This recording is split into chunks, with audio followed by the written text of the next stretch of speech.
জামায়াতে ইসলামীর আমির শফিকুর রহমান বলেছেন, পদ্মার পানির ন্যায্য হিস্সা আদায় এবং তিস্তা মহাপরিকল্পনা সরকারকে বাস্তবায়ন করতেই হবে। আজ রাজশাহীতে 11 দলীয় জোটের সমাবেশে তিনি আবারও বলেন, অতীতে যে পথে স্বৈরাচার হেঁটেছিল বর্তমান সরকার সে পথেই হাঁটছে।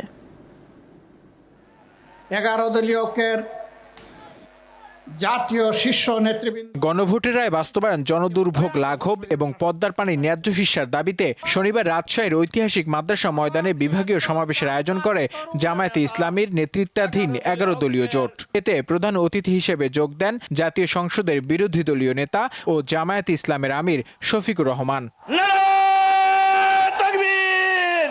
বক্তব্যে তিনি বলেন, বিএনপি যে প্রতিশ্রুতি দিয়ে ক্ষমতায় এসেছে তা রক্ষা করছে না। তিস্তা মহাপরিকল্পনা জনগণের দীর্ঘদিনের দাবি, কিন্তু সরকার তা আমলে নিচ্ছে না। যে স্লোগান দিয়েছিলেন জাগো বাহে, বাহরাজ কিন্তু এখন জেগে আছে, এখন দুইটি চোখ দিয়ে তাকিয়ে আছে। সেদিন যে বক্তব্য দিয়েছিলেন তা বাস্তবায়ন করেন কিনা। কারো রক্ত চক্কর দিকে না তাকিয়ে তিস্তা মহাপরিকল্পনা অবশ্যই বাস্তবায়ন করতে হবে। পদ্মায় পানি আনতে হবে। পদ্মার পানি আমাদের ন্যায্য পাওনা, তিস্তার পানি আমাদের ন্যায্য পাওনা।